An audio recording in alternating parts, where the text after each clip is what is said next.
Salve, amigo do Auto Vídeos! Calma que a gente não tá louco. Hoje é dia de ter uma conversa completamente diferente sobre o assunto que talvez cause mais polêmica aqui no Brasil, no mundo automotivo, envolvendo preços de carros.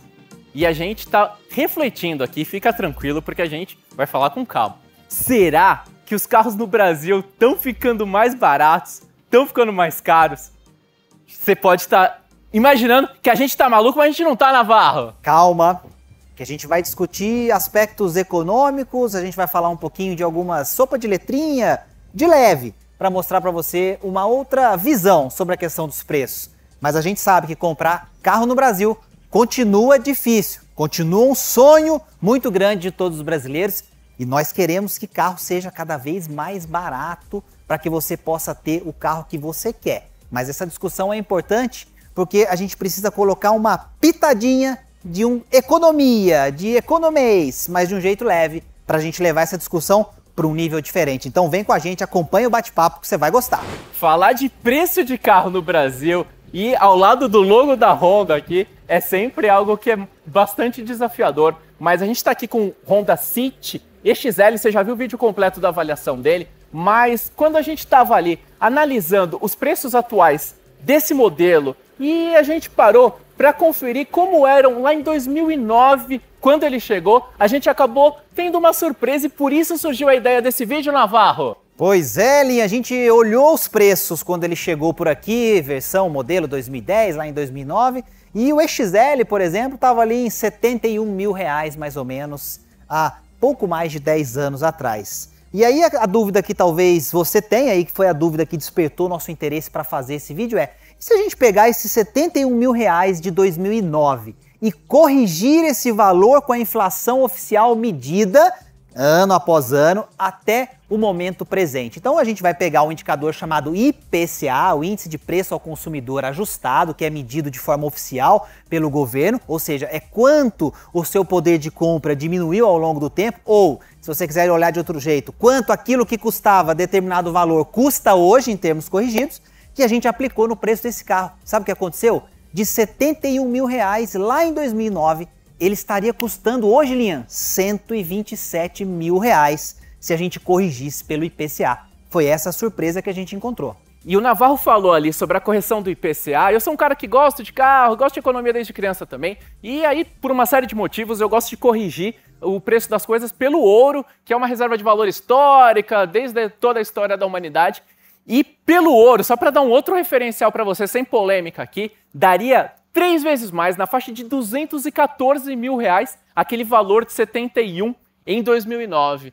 Então é impressionante quando a gente vê isso, Navarro. E às vezes quando a gente vê em revistas, quando aparecem modelos mais antigos, tipo Del Rey e tal, que atualizam, é um susto maior ainda, né? A polêmica rolou, inclusive, tempos atrás aí, porque surgiu pela Volkswagen o Polo GTS, Virtus GTS, etc. E a galera começou a polemizar porque ele passou de 100 mil reais, né? Ele tá lá nos 99, mas se você colocar o som Beats e uma coisinha ali, ele vai para cento e poucos mil reais. A galera já, putz, mas peraí, Polo, 100 mil reais. É mais ou menos essa discussão que a gente tem. E aí, algumas pessoas foram buscar os preços lá do Gol GTS, daquela galera lá do fundo e descobriu que aqueles carros custariam, por exemplo, perto de 200 mil reais hoje, se fossem corrigidos, ou até mais de 200 mil reais se fossem corrigidos por um indicador oficial de inflação, não é nem pelo ouro. Então, e o oficial a gente sempre que sabe que é o mais conservador de todos. O que é legal dizer para as pessoas que estão vendo, Linha? A gente não está defendendo que o carro está barato, até porque esse aqui está na faixa de 87 mil reais mais ou menos. A gente falou que ele teria que custar 127 na correção, mas qual que é o pensamento importante para você que está aí? Olha as coisas que você tem no seu dia a dia, que você faz, que você compra em relação a 2009. O que você vai reparar? Você vai reparar que o seu dinheiro não dá para você fazer tudo o que você quer. Você não vai conseguir ter o carro, comprar as coisas para casa, fazer a viagem, enfim, a alimentação. Tudo isso subiu e subiu muito e pesa no seu orçamento. Por quê? Porque a renda não acompanhou na mesma velocidade. A inflação sendo corrigida toda vez no seu salário, dissídio, aquela coisa toda. Não é disso que eu estou falando. Estou falando de crescer o poder de compra. E isso o Brasil não viu e não vê há um bom tempo, apesar das melhoras sim que aconteceram, principalmente depois do Plano Real, etc. Então a gente precisa desse estirão de produtividade e crescimento para que a gente possa ver na prática o nosso dinheiro comprando mais coisa e não tão preocupado necessariamente com o valor monetário, aquele número, que é o número da etiqueta dos carros e das coisas que a gente compra, Linha. O que assusta nisso, então, é que se a gente acha que hoje os carros estão caros e continuam, e margem de lucro e tudo mais, na verdade eles eram muito mais caros no passado. E quando a gente olha nos gráficos históricos de remessa de lucros das montadoras para o exterior, naquela década, inclusive em função da crise de 2008 e tudo mais, muitas montadoras foram meio que salvas pelos recursos vindos aqui da América do Sul, principalmente do Brasil. E hoje se inverteu. Hoje elas estão recebendo mais investimento das matrizes lá de fora do que remetendo. Então isso é muito interessante e também é importante a gente lembrar que com mais concorrência, também com mais opções, na verdade as fabricantes estão tendo que encarar outros desafios e acabam reduzindo um pouco daquela margem que, se hoje a gente acha que é gordo e tudo mais, a discussão não é essa agora, naquela época era uma avalanche mesmo. E aí tem uma questão interessante que é assim, o desafio, como a gente está tentando colocar para você entender, ele é um pouco mais profundo do que discutir o preço do carro. A gente tem um contexto de país, então a gente tem o famoso custo do Brasil, enfim, cada um chama de um jeito, etc. Mas o que nós temos que fazer? A gente tem que conseguir destravar o país como um todo, para que não só comprar o carro faça mais sentido do ponto de vista financeiro, mas para fazer também as outras coisas que você quer. Então a ideia é que você consiga olhar para o seu dia a dia e veja mais poder de compra. Para isso, não é só mexer no preço do carro. Então, dentro desse contexto, o Linha falou das montadoras, de agora a participação delas, principalmente a nível mundial, está mais desafiadora.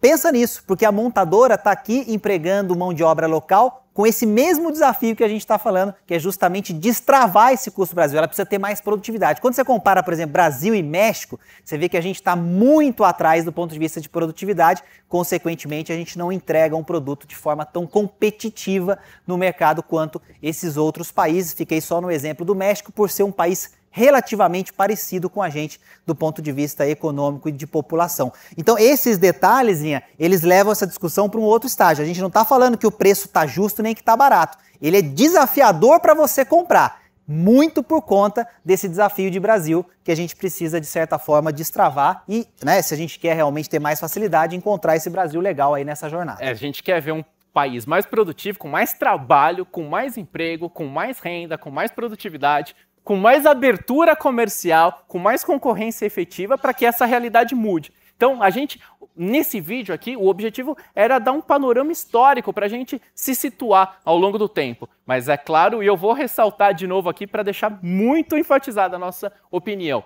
Os carros são muito caros para comprar, para manter. A gente tem a questão da depreciação. Os financiamentos que muita gente precisa ainda são muito altos caros. No Brasil, né, Linha? A realidade aqui é complicada. De banco e tudo mais. A gente tem modelos que não fazem sentido, como a gente citou aqui, a Honda HR-V. Então, são desafios por todos os lados e a gente sabe, nós enfrentamos, você enfrenta, só que é interessante a gente ver as verdades, procurar analisar as coisas por diversos ângulos. Então, a gente quis trazer esse para mostrar para você que se os carros são caros hoje, eles já foram muito mais no passado. Pois é, esse contexto é interessante. E a ideia qual é? A ideia não é, como a gente falou, não é defender se o momento é pior ou melhor do que em outro lugar. É claro que o Brasil de hoje é muito diferente daquele e eu diria que em muitos aspectos ele é muito melhor. Mas o desafio está só no começo, a gente tem aí muita coisa para fazer. Lembrando que o Plano Real é um jovem de 25 anos apenas, lá de 94 mais ou menos, exatamente pouco mais de 25 anos, a gente está falando de realmente um jovem. A nossa democracia é jovem, a nossa moeda estável é jovem, então a gente tem um desafio que vai muito além de falar só, corrige o preço do carro para ver como é que é, então o carro tá barato, tá caro, ou então o carro é caro e ponto final, e a gente não quer descortinar essa discussão para entender realmente o que tem lá dentro, que a gente precisa colocar os dedos na ferida, e aqui a gente faz isso. E nesse vídeo aqui é importante a gente deixar claro, Navarro, que no final das contas os carros continuam caros porque o padrão aquisitivo, o padrão de renda per capita do Brasil ficou estagnado por muito tempo. A gente teve muita desindustrialização, desemprego, tudo isso pressionando a renda de todos nós aqui. Então por isso continua muito caro, porque não adianta a gente falar, 87 mil poderia custar 127, mas espera lá, imagina, economizar R$1.000 por mês para comprar esse carro aqui, são 87 meses, vai dar mais de 6, 7 anos isso, não sou bom de conta de cabeça, depois vai aparecer na tela aqui.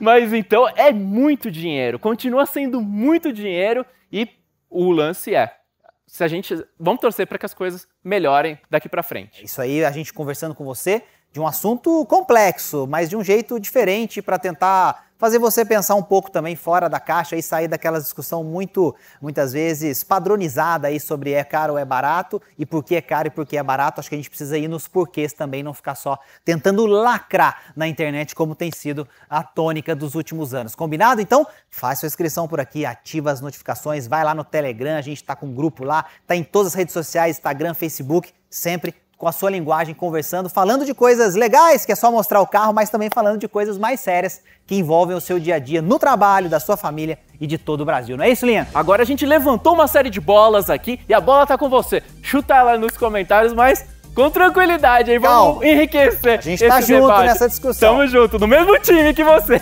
Valeu, até mais. Grande abraço. Falou.